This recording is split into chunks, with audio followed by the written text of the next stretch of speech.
The AAC Report is brought to you by Blahut of Realty One Group. Whether you're looking to buy your very first home or looking to downsize or upgrade, call Blahut anytime at 407-748-0484. Welcome to the AAC Report, only on the Knightline Sports Network. I'm Jeff Allen. Thanks for listening.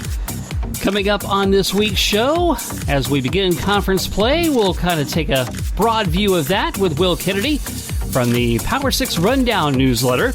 Also joining us will be Frank Murtaugh of Memphis Magazine and the Memphis Flyer to talk about the big matchup between Navy and Memphis as our spotlight game of the week. But first, we will begin our recaps of Week 4 and the beginning of Week 5. Boy, did Week 4 get off to a grand start.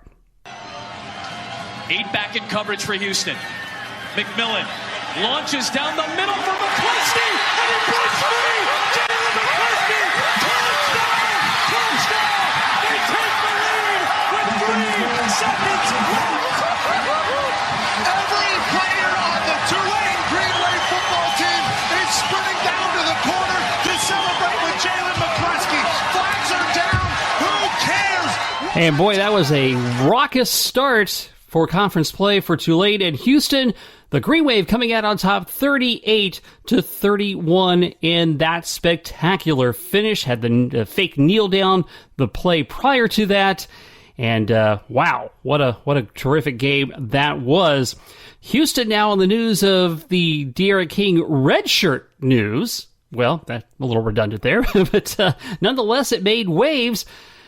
First, people thinking, wow, he's going to the transfer portal. He's out of Houston already. And it turns out the subsequent plan is to return to Houston in 2020 and resume his football career then. So that certainly made a big ripple effect on the news wire as far as how things are going for 1 and 3 Houston. Their next contest, they take to the road to face North Texas. Here's head coach Dana Holgerson. Well, we got a little bit of a break here this past weekend, so, hopefully that got everybody refreshed. And, obviously disappointing loss at Tulane.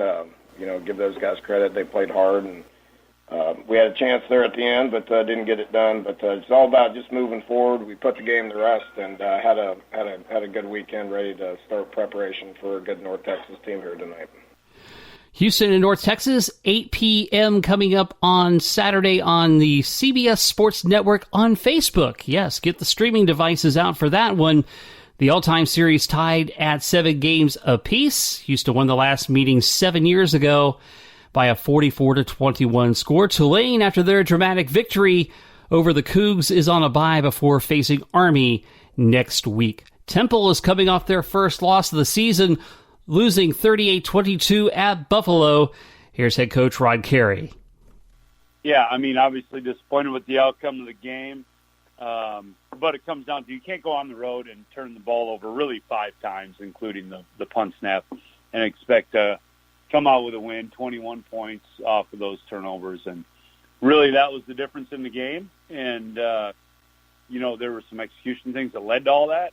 And give them credit, they came out and played well. So we're well on to Georgia Tech now. With coaches' schedules, already got a practice under our belt here this morning. So well on that. That'll be a tough challenge as well. Really good defense.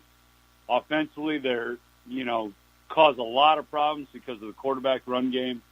I think in their transition out of the wishbone and back into more of a traditional offense that they have runners at quarterback. They played a bunch of them back there and caused you headaches. So certainly has our attention on film and working our way toward trying to get ourselves in a position where we can go out and execute.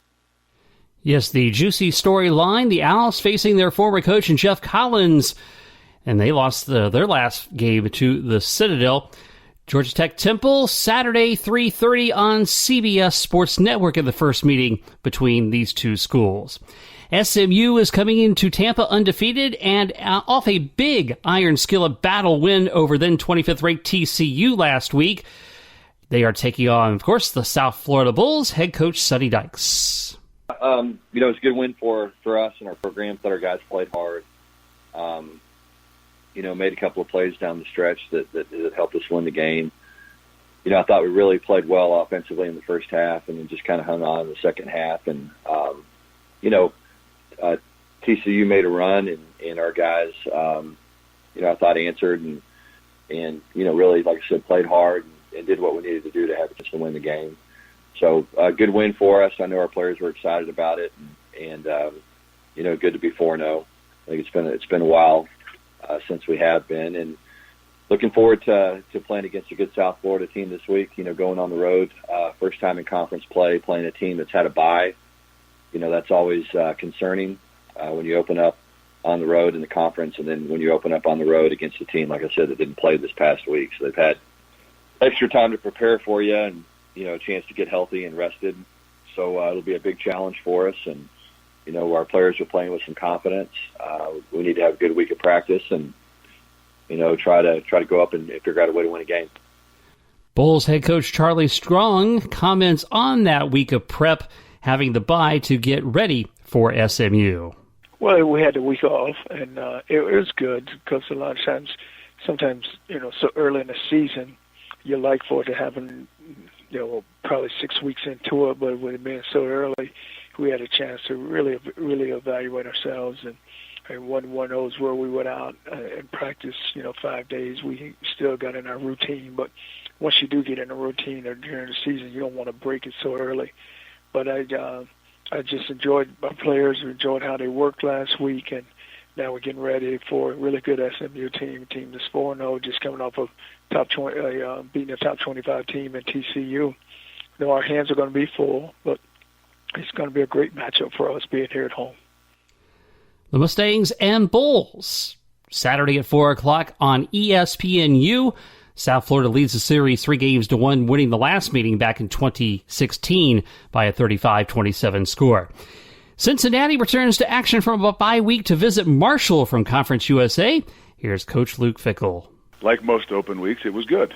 We had some time to work on ourselves, I think, first and foremost, and some time for even though it's only the third week of the season, for our guys and to get away, our coaches to recruit a little bit, and hopefully just kind of mentally be able for coaches to spend some time at home and maybe even for the players to get around their families a little bit more. And sometimes it kind of interrupts your routine, but we haven't had a normal routine, playing a Thursday night game to start with, and things have kind of been, a little bit different in our entire routine. So we're excited about getting back into the mix here and trying to get it back into a normal routine of game weeks. So the Bearcats and the Thundering Herd, Saturday at 5 o'clock. Also a streaming special on CBS Sports Network on Facebook. Cincinnati leads the series 8-4 with one tie, and Marshall won the last meeting back in 2017. East Carolina was a 19-7 victor over William & Mary last week, and this week they traveled to Norfolk, Virginia to face Old Dominion. Here's head coach Mike Houston. Well, I think number one is great to be back at home, playing in front of a great crowd. We had a very very vocal, enthusiastic, energetic stadium to play in Saturday night, and played a very good William & Mary team, and pleased to get the win there, and pleased with the way our team played. And I think we took the kind of the next step in this this deal we're in. So Jake obviously had a big night. We'd rather have touchdowns instead of field goals. We got to get the ball in the end zone a little bit more. But it's reassuring to have a place kicker like him. He was 4 of 5 on the night. The one he missed, I think, was from 55, and he had plenty of leg. Just offline, just a smidge, not much. But he was all conference last year. Very talented young man. Glad he's part of our program, and he's doing a great job on and off the field. So we got another test this week. Old Dominion, 1-2 on the year, but you look at their film, and they played Virginia Tech extremely tight. Watching the UVA film, at one point they led 17-0 in that game, and lost a close game there. So that's two ACC schools that they could have won both of those games. You could be looking at a team 3-0 coming into this game just as easily as 1-2. So, very talented roster. They certainly look the part. They're a big, athletic, good-looking football team. A lot of new guys. I think they got a lot of transfers that they brought in this past year, and probably the most I've seen a school bring in. And those guys are on the field playing, and so it'll be a tough test on the road. I'm sure that they'll have a great crowd. They've always had great home attendance there. I'm sure our fans will travel really well also with how close in proximity it is to Eastern North Carolina. So it should be a great night and a great atmosphere there for a college football game. ECU at Old Dominion Saturday at 6 p.m. on ESPN+. ECU leads the series 5-3 with one tie, and it was one of their very few victories a year ago as they scored a 37-35 victory in that one. The Tulsa Golden Hurricane are on a bye this week. They defeated Wyoming over this past weekend, 24-21 to move to 2-2 on the year. Head coach Philip Montgomery. Yeah, I thought, this was one of those games that it was a very physical game.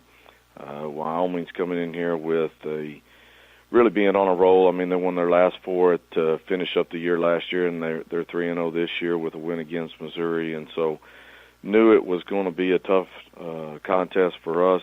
Coach Boyle does a outstanding job, he and his staff, and got a ton of respect for him. But a very physical game, had ebbs and flows throughout, and finished up kind of in dramatic fashion. But, I thought our guys just made enough plays to go win, and really proud of their effort and what they did and their determination to find those ways to win. Cooper has been an outstanding player for us all the way through. He's been our starting Mike for now 3 years. From a stat standpoint, I'll put his stats up against anybody's. But he just has a knack for making plays and, made several of them, obviously, throughout the game. But the one right there to kind of seal it was such a huge play in it. So Cooper's a great player and a great young man. He's got a bright future in whatever he decides to do from here on. But sure glad he's on our football team. As we head into the bye week, we've had 4 really physical games, and we're banged up just like everybody is around this time of the year. So we got to do a good job of continuing to get work and get better. We're a young team, especially on the offensive side, that's continuing to try to grow and mature, but got to get our work in, got to get back fresh, and try to get some of these guys that are banged up back a little bit closer to game ready. So we'll focus on those areas, focus on academics, and making sure that we get what we need to out of this week. UCF returns home to face UConn after a difficult 1-point loss to Pitt, 35-34. Head coach Josh Heupel. Yeah, obviously, players and coaches disappointed in the outcome of the game. Some things that you typically can't do. Lots of turnover battle, and then some penalties late in the ball game too that hurt us and didn't win the special teams. So you do that. It's tough sometimes to come out with the win. Really proud of our football team and the way they competed. Got down early, no one blinked, rallied together and continued to fight and play extremely hard. And so proud of that. And our kids were excited back in the building here and ready to get started with conference play. And before we talk about the game with the Huskies, here's my nickel's worth on UCF, because 2 cents is not enough. Well, it was an interesting trip. I made the roadie to Pittsburgh to catch a game at Heinz Field. And boy, what a gut shot it was to be down 21-0. At that point, my best bud, Keith Feeney, who was attending the game with me, we both said it. I said, well, we're going to find out if this year's team has heart. And we did find that out. They definitely have that. They rolled off 31 unanswered, highlighted by the big 87-yard punt return by Otis Anderson. Otis, my man. That was a terrific play. And things were looking good at that point. But then on the ensuing drive, 3 costly personal foul penalties, basically giving Pitt easy run of the field. They score with their backup quarterback in the game, and at that point, UCF had a chance to shut the door on them, and it was not done. So it comes down to a Philly special at the end. Also, it wouldn't have come down to that if it weren't for another critical mistake, 4th and 5 going off sides. So they had 2 chances to end the game and came up short. And, man, I tell you what, we have found out how big and bad the brand is, because social media blew up because UCF lost. Pitt fans were excited. You thought they won. You would have thought they won the national championship. Maybe they should claim one. But it was just amazing to see that the Panthers had circled UCF on the calendar. And by the way, they have an arch rival in Penn State they played the week before, and they didn't play with that kind of fervor against the Nittany Lions. So you look at all this, UCF blew out Pitt the year before. It took everything Pitt had to win this game. And UCF essentially gave it away. Think of all the mistakes, the 2 interceptions, all the penalties, 6 penalties on defense. And yet it took Pitt a trickeration at the end to pull it off. Nonetheless, it was an exciting game, and the consecutive regular season game winning streak has come to an end. So it's time to start another one. And now on to the Huskies. They got thumped last week by Indiana 38-3. Coach Randy Edsall. Well, against Indiana, we just didn't, we got whipped up front, going against a Big Ten team there, and, had some opportunities there early in the game. Defense did a good job of getting a turnover right away, and we'll only be able to get 3 points out of it. Games like that, you got to be able to get 7. But, and we had our young quarterback struggled on the road, and some of our other young guys, first time on the road. But one of those games where you look at it and you make the corrections and you show them what they did right, you show them what they did wrong, and you put it behind you and you move on. And that's, what we did yesterday. And now we have an even more difficult task this weekend with a very talented, well-coached UCF team, ranked in the top 25 and well-deserved, that we got to go on the road and play them. And so what we got to do is just continue to work on getting better and developing our guys. And, I know we'll bounce back and play better this week. Randy Edsall did say something key there, that UCF is still in the top 25, which is, definitely a testament to how they have risen the stature of the program, that they're still ranked after a tough loss to an unranked Power 5 team. And that is certainly good news on that front. UConn at UCF Saturday at 7 o'clock on ESPN2. If you're not in the bounce house, the Knights lead the series 4-2, including last year's 56-17 drubbing to start the 2018 campaign. And one last thought on the Pitt game before we throw it to break. When some of the Pitt fans yelled in our direction at the end of the game, "That's what you get when you play a real schedule." You know who Pitt's playing this week? Delaware. That's your taunt? Still to come on the AAC Report, we will talk to Will Kennedy of the Power6 Rundown newsletter as conference play starts to heat up. And our spotlight game of the week is Navy-Memphis. Frank Murtaugh of the Memphis Flyer and Memphis Magazine will be here to discuss that matchup when the AAC Report continues in just a moment.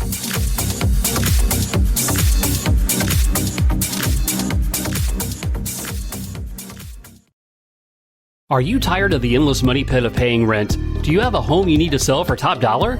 Talk to the Hometown Advantage award-winning real estate professional and fellow UCF Knight, Blake Blahut of Realty One Group. Blake has proven to produce results and a smooth process for his clients all across Central Florida. Whether you're looking to buy your very first home or looking to downsize or upgrade, talk to Blake Blahut. Visit him at his website, blakesorlandohomes.com, or contact him anytime at 407-748-0484. Again, blakesorlandohomes.com and 407-748-0484. Get the hometown advantage by working with Blake.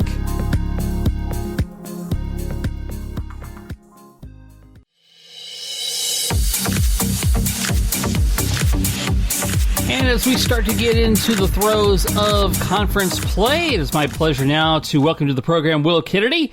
He does the Power6 newsletter, and he is joining us now. Will, thanks for joining us. Hey, thanks for having me. I appreciate it. So, Will, as we go into conference play, we had some good action last week in kicking off the week in Houston and Tulane, and a wild finish with Tulane winning in the very last seconds on after a fake kneel down and then a pass where the receiver got through the Houston defenders. Boy, what an interesting game that was, and can you tell me a little bit what you think about how Tulane is kind of sneaky good, maybe? Yeah, so that game was one I highlighted in my newsletter last week in the Power Rundown. It was obviously, full disclosure, coming into the season, I had Houston winning the West and winning the AAC outright. But now, especially with the news today of Derek King getting redshirted, that's clearly not going to happen. But Tulane has definitely surprised me. I picked them to finish second in the West, but I think they have a real shot to finish first. It's between them and SMU. But this Tulane team is they're good. They got the best uniforms in the country, and their defense is one of the best in the American, and they don't try to be anything they're not. They're a run-first team. Justin McMillan can be efficient at times. He went 7 for 20, but he's really does well on the ground. Got 4 total touchdowns against Houston. But the biggest thing against Houston was Tulane's defense stepped up. They shut out the Cougars for, I think, 42 straight minutes. Came back from a 28-7 deficit and came back and obviously won the game completely. It was probably the best game in the AAC this year. It was a lot of fun to watch, and it's going to be hard to top it. And Willie Fritz, of course, got them to a 7-6 record last year as they continued their upward swing. They're off to a good start again this season, and also willing to kind of improve the offense by bringing in a new offensive coordinator from Memphis. Yeah, new OC Will Hall has been doing a good job.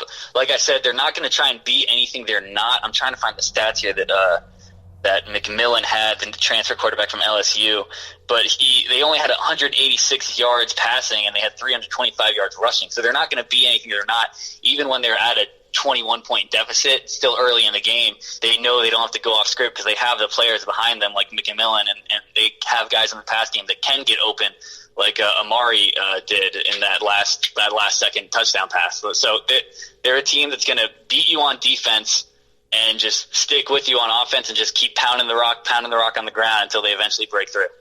And you mentioned earlier Derek King now going to redshirt for the rest of this season. Houston not off to the start that they had hoped to get off to in 2019. And first when the news broke about Derek King, it was like, oh, okay, this is interesting. But he says he's going to come back and play for Houston in 2020. But still plenty of time for that to change as well. What do you think has kind of gone sideways for the Cougars under Dana Holgorsen this year? Yeah, absolutely. So I kind of equate this to, I'm sure UCF fans will remember once Willie Taggart left the USF and they brought in Charlie Strong. I think it's kind of a similar situation they had with Quentin Flowers there with their OC, Sterling Gilbert, kind of trying to fit a square peg into a round hole, and the offense just has not really suited Derek King's strengths as much as they would like. I thought they would take off because Holgerson's kind of been like a quarterback whisperer everywhere he's been. He's had really high offensive numbers, but it's just not really working out, especially in the pass game for Houston this year. So the air raid system, typically quarterback doesn't matter too much. They're kind of just a plug-and-play system. It's worked out well for Mike Leach, and Sonny Dykes is doing good with it at SMU, but I don't know. King might need some more time in it before he's fully comfortable, so he's going to redshirt and maybe stick around. We'll see. It's a long season until next year. Yeah, what do you think that means for the Cougars for the rest of this season? I think it's going to be an uphill climb. I haven't got a chance to look at the rest of their schedule recently, but if they weren't able to win games like against Tulane and Washington State with Derek King, it's going to be a lot harder to do it without him. He's just, I mean, for my money, I think he's the most dynamic player in the AAC when he's handled correctly. He was up there with Mackenzie Milton last year. Some might even say he was better than Milton last year, but Milton obviously had the undefeated season behind him, so you can't argue with it. Yeah. So you mentioned Sonny Dykes at SMU. They win the Iron Skillet Battle for the first time in a number of years, beating a ranked TCU team. SMU was in contention for the Western Division last season, and they certainly are now making a case for this year. Oh, yeah, absolutely. The West Division it's wide open. I know Memphis is kind of the front runner there. Everybody's kind of thinking on Memphis. Memphis's offense production is toned down a bit because, Darrell Henderson's gone. But SMU, I think they have probably one of the better chances just because their crossover games with the East are so much easier. They don't have to play UCF. They don't have to play Cincinnati. They're just out here. I think they have ECU, USF, and I can't remember the third one. But their games as a West Division contender are much easier than the games Memphis and Tulane have to play because they both have to play Central Florida, UCF. Yeah, and getting a win over a ranked team certainly bolsters their case, and it certainly builds their confidence going the rest of the way. Oh yeah, absolutely. This game against TCU last weekend, I really thought it would be a close one. I previewed this in my newsletter. I thought TCU would eventually come out with the win just because their passing defense had been so stout over the first 3 weeks of the season. The two other games combined, they allowed 295 yards through the air. And against SMU alone, they allowed 288. They allowed 2 passing touchdowns. Before this game, they had 1 passing touchdown allowed to 4 interceptions. They did get an interception, but they still, Shane Buechele is doing really well in this new Sonny Dykes system, the transfer from Texas. And the big game nationally, UCF finally losing a regular season game for the first time since 2016 in a wild affair against Pitt. And it's interesting now to see all the hatred that the Knights have built up with all the love they've also gotten over the last few years. They very much have made their case in the national scene, and having been at the game at Heinz Field, I can tell you Pitt played this like they had this circled from last season, and this was like their game of the year.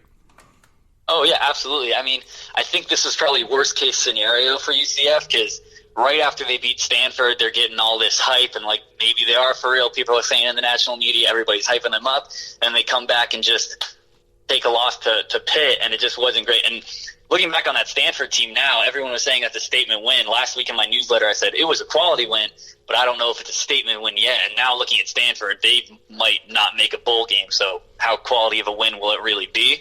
But yeah, looking at this Pitt team, Pitt's always kind of good for one upset a year, they seem. Mm-hmm. They're always kind of a not too good team, not too bad team, and kind of shock the world one week every year. But just watching this game from the first quarter on, Pitt really, I know the score doesn't indicate it, but Pitt seemed to dominate. Like, they gave UCF a lot of chances to get back in the game. The third quarter passing was just horrendous. They missed 2 field goals. They should have, realistically, I think they should have won by a lot more than they did, and they were lucky to escape with a win. Yeah, it's interesting. And I always point to that, in the third quarter when UCF actually went up by 10, they had all the momentum, and they were kind of finally hitting on their cylinders a little bit. But the drive where they gave up, 3 personal foul penalties, 45 yards and penalties, to me was the turning point of the football game. Oh, yeah, absolutely. They shot themselves in the foot more than anything else. Like I said, I think Pitt dominated the game, but UCF had it there to be won. They lucked into a win just based on their speed and offensive explosiveness for a quarter, and then they just kind of shot themselves in the foot there, and Pitt kind of took over and ran the Pennsylvania special, as I'm calling it now, the Philly special, the Pitt special. Just everyone in the state can use it.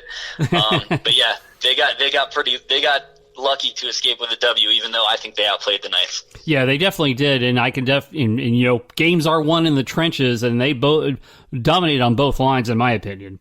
Oh yeah, Dylan Gabriel got sacked 6 times.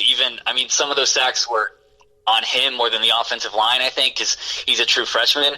But still, even on offense for UCF, I think the key to that game is to really stop the run game with Adrian Killens. I think Adrian Killens had like 47 total rushing yards that game, and you're not going to win a game when you have a true freshman under center, regardless of how good he is and how good he performed against Stanford. He couldn't duplicate that this past week, and he's going to need to if teams are going to stack the box with 8 men in the box and try and stop Killens. He's going to have to find that consistency passing. Yes, and interesting game on the schedule this week that'll kick things off as we go more and more into conference play. Game that intrigues me quite a bit, that'll be my spotlight game on the report this week, is Memphis and Navy. And Memphis, as you said, certainly a front runner. Navy has had some down seasons recently, but they've gotten off to a 2-0 start. And it'd be interesting to see. This might be a good measuring stick for them on how their progression has gone. Yeah, I mean, Navy is obviously a triple option team, but they seem to be legit. Last year they had a very down year. Malcolm Perry, their quarterback, he played a little bit last year, got moved to slot receiver, which is saying how bad he played last year. He got moved to slot receiver, but he's playing pretty well this year. Granted, it's only been 2 games, only one against the FBS team, but last week he looked pretty legit. He threw for over 150 yards, which is weird for a Navy quarterback, and also ran for over 150. So he's obviously the starter of the offense. He's everything to the offense. Nobody else really did a whole lot other than Perry. So if you're able to stop Perry, theoretically you should be able to stop this midshipman attack. And then Memphis, obviously their offense has been great. Their quarterback has continued to play well. Running game has taken a bit of a step back because obviously they lose Darnell Henderson, and now Patrick Taylor Jr. has been hurt, but he's coming back eventually. We don't know an exact date yet, at least at the time we're recording this. So once he gets back, the running game should pick up again, and then that offense really shouldn't have a problem rolling over anybody. And as the rest of the season plays out, do you have anything on your radar that you think might be under the radar, if you will, as far as conference play goes? Yeah, I think Tulsa, I don't want to say they're going to come out and contend in the West because they're not, but I think Tulsa has been sneakily solid. Quarterback Zach Smith, he's been decent. Running back Shamari Brooks had 2 100-plus yard games. Out of the 4, he rushed for over 100 yards against Oklahoma State. They were beating Oklahoma State until halftime. Then things got out of hand, but they've been well. Their schedule's been tough. They've faced 2 top 25 teams already. They're 2-2. They've done exponentially better than I thought. UConn obviously is I think they got their win on the year. I think they're going to go 1-11. They might end up squeaking out against UMass. Their defense looks a lot better than last year, but offense has regressed without David Pindell. And then Houston's just going to limp to the finish line at this point, I think. Well, Will, tell folks how they can get hooked into the Power 6 Rundown, getting more supplemental coverage of the American. Yeah, so absolutely. So right now it's just a once-a-week email newsletter. You get it to your email every Thursday morning. It's about 1,600 words, a 10-minute read. Gives you a 500 words to 500 to 700 words on the biggest thing that happened last week, and then a couple of game previews leading up to this next weekend's game. And you can find that on my Twitter account at @ByWillKennedy, Kennedy. Just click on the link, and click on the link in my bio, and it will take you to the sign-up page and subscribe, and you'll get it every Thursday. That's outstanding. Of course, we here like to take part in then viewing your work on the Knightline Sports Network, and we thank you for joining us on the AAC Report. Yeah, appreciate it. Thank you so much. Will Kennedy for the Power 6 Rundown newsletter. Navy and Memphis, our spotlight game of the week in the AAC, an important matchup in the Western Division. Both teams coming off a bye for this Thursday matchup. Navy coach Ken Niumatolo. I thought we had a good week of practice. So I was pleased there. As we prepare for a really good football team, we've been there before, and we know what type of atmosphere there will be. They're playing really well. Mike's doing a lot of great things with their program. And so we know it'll be a hostile environment. And playing against a good team that's playing well right now. And so we know we have to play our best to have a chance, and we're working hard to hopefully show up at our best. But we had a good week, got a couple more days of practice, and hopefully we'll be ready. Memphis coach Mike Norvell also comments on the matchup. I thought our guys a little bit of the extended time that we have in preparation. We rolled through last week pretty much like it was a game week. We got our base installations for the game plan set, and then we continue to try to work. And become more efficient and effective in that plan, throughout building up to this week. I think all of our guys are excited about the opportunity. We have another nationally showcased game via ESPN their Thursday night here at home. We're excited about the opportunity. We know it's going to be an incredible challenge. This is a Navy team that's playing at a very high level, in on all phases. Defensively, they've been dominant. Offensively, been unbelievably explosive. I think Malcolm Perry is playing as well as we've seen him play, and we've got an opportunity to go against him a lot of these last few years. But he's really executing the offense, not only in the run game but in the passing game as well. And then special teams wise, they've been extremely efficient. So we know we have a great challenge in front of us, and our guys are looking forward to the opportunity. And now we continue taking a look at our spotlight game of the week, Navy and Memphis. And joining us now to talk about that, we welcome back to the program Frank Murtaugh. He is the managing editor of Memphis Magazine, covers sports for the Memphis Flyer. Frank, thanks for being on with us again. Great to be here, Jeff. Thank you. So Navy has started off the season 3-0. They've had really one quality opponent, if you will, in Ole Miss, which they had in the first week of the season. How would you assess how the Tigers look so far in 2019? Well, at this point, Jeff, Mike Norvell's offense continues to roll. They've averaged just upwards of 37 points a game, and that's offset by only scoring 15 in the Ole Miss win.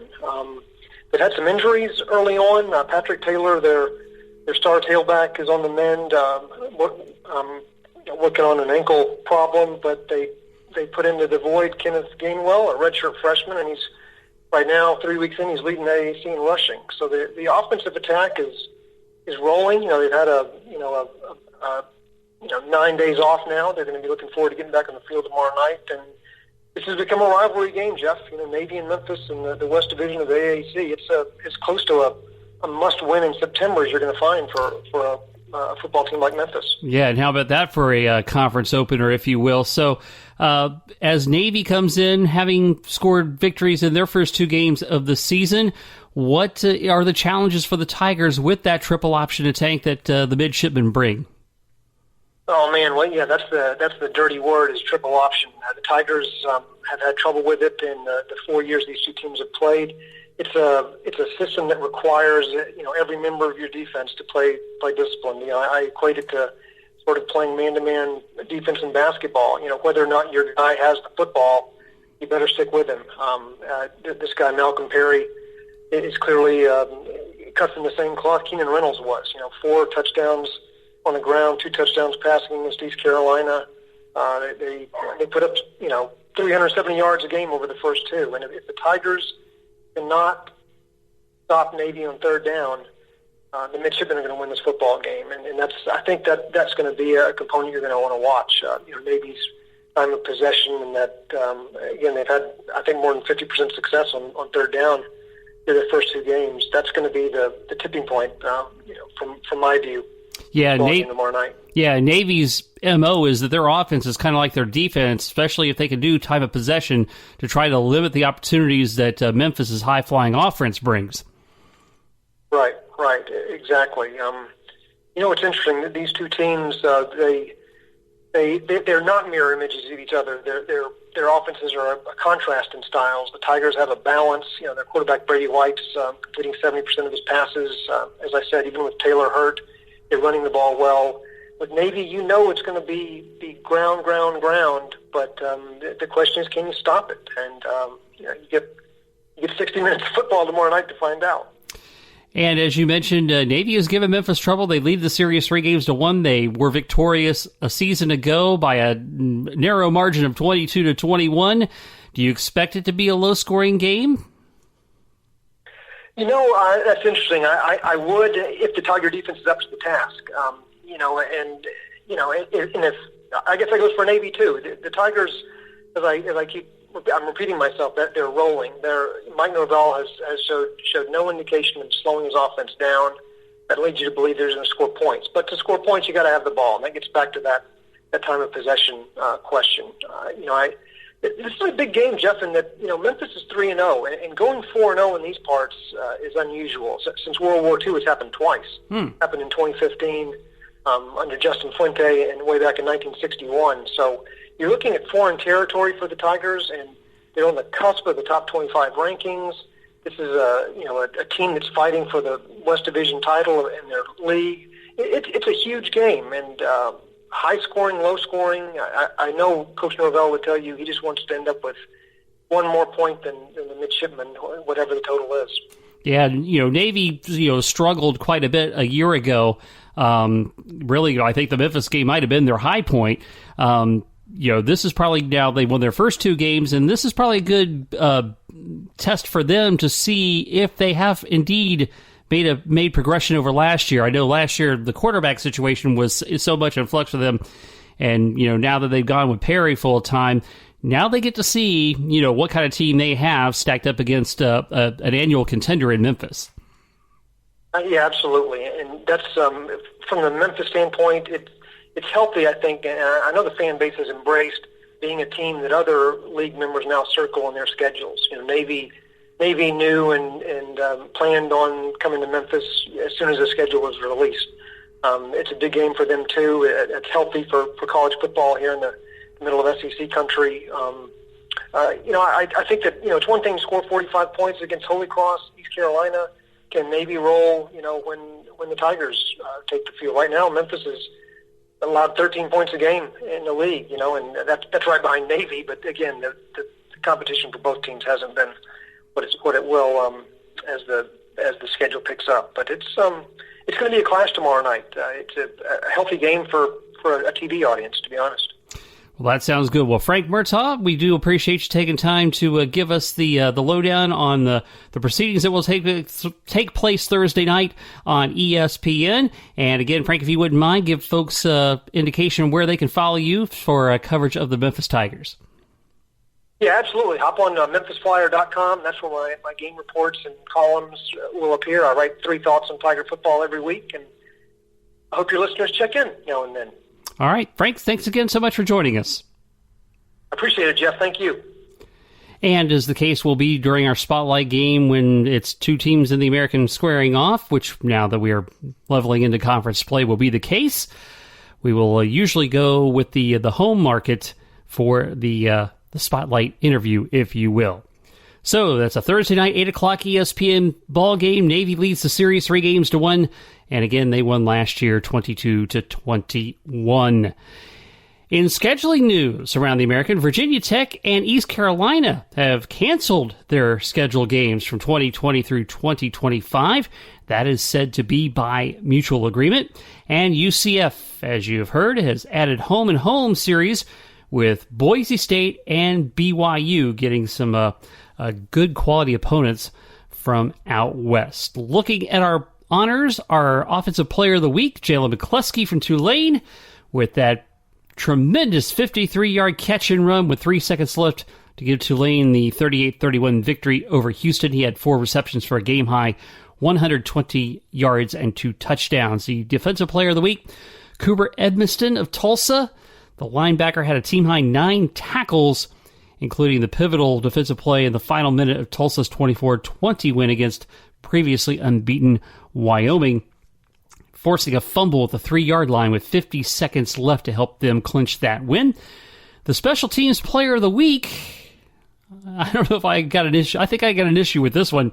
Jake Verity of East Carolina counted for 13 of the Pirates' 19 points in that 19-7 win over William and Mary. 4 field goals from 31, 33, 22, and 45 yards, but I think that honor should have gone to at least one of the players that made the honor roll, Otis Anderson, with that 87-yard punt return and 124 all-purpose yards. He could have been the Special Teams Player of the Week, in my opinion.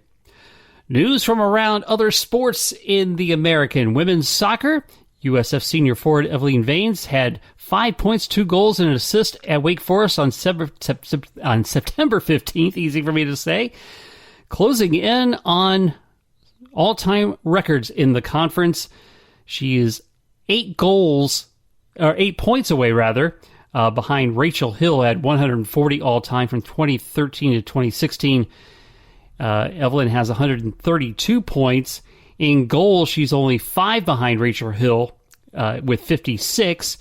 And in assists, she's also on that list as well with 22, which is tied for 4th all-time. In the polls, 3rd consecutive week that 4 American teams are getting votes in the United Soccer Coaches National Poll. Memphis is in at number 11, and SMU enters this week top 25 at number 23. USF and UCF also both receiving votes. Meanwhile, the Offensive Player of the Week, Allie Thornton, SMU, as she helped them to a 1-0-1 week with 4 points, scored a brace at Oklahoma, including the golden goal in the 101st minute, and she now has 9 of the goals on the season. The Defensive Player of the Week, Kanya Plummer of UCF, anchoring the back line that allowed 1 goal and 2 wins, including a 2-1 victory at Long Beach State and a 1-0 shutout in overtime at UC Irvine. The Goalkeeper of the Week, also from our victorious Knights, Caroline DeLeasley, made 8 saves in 2 wins for the Knights, including 5 stops in the wins over Long Beach State, and against UC Irvine, she made 3 stops in that victory, earning the shutout. And yet another award for the Knights. Ellie Marino, the freshman, is the Rookie of the Week, coming off the bench to score the game-winning goal in the 2-1 victory over Long Beach State. Men's soccer, taking a quick look at the standings, we, of course, have 2 ranked teams in the coaches poll. SMU is at number 8 and 7-0 on the season. They took out number 2 Duke last week. And our UCF Knights, ranked 12th, are 5-1-1 on the season. Honors for men's soccer, Offensive Player of the Week, Garrett McLaughlin from SMU recorded a goal in both of SMU's victories last week. The Defensive Player of the Week is Andres Hernandez Bentancur from UCF, helping them pick up their 3rd and 4th straight victories with wins over RV, Florida, Gulf Coast, and South Carolina. And the Goalkeeper of the Week is Shane Lanson of SMU. His record in goal is unblemished, 5-0-0 on the season. And the Rookie of the Week, Gino Vivi from UCF. The freshman registered a 6-point week in UCF's pair of wins. Volleyball. The Offensive Player of the Week is Jordan Thompson of Cincinnati. Enjoyed the best offensive week in the conference thus far during a 2-1 Cincinnati showing last week, leading all American Athletic Conference players with 84 kills. And she kicked off the Queen City Classic with 22 kills and 11 digs in a sweep over Xavier. The Defensive Player of the Week, Katie Carbo of Houston, putting together a dynamic week, logging 107 digs across 4 matches. She became the 3rd player in program history to surpass 2,000 career digs, registering the milestone during a contest with UTEP at the Red Raider Classic in Lubbock, Texas. And that is going to wrap it up for this edition of the AAC Reports. As always, you can follow me on Twitter at JeffAllen_88. And also, let me make a shout out. Trace Trilco from Knightline. We finally get a chance to meet in person, all the way in Pittsburgh at a Pirates game. And yet, does put the conspiracy to rest that we are not one and the same. This has been the AAC Report, only on the Knightline Sports Network. I'm Jeff Allen. Thanks for listening. Go Knights. Charge on.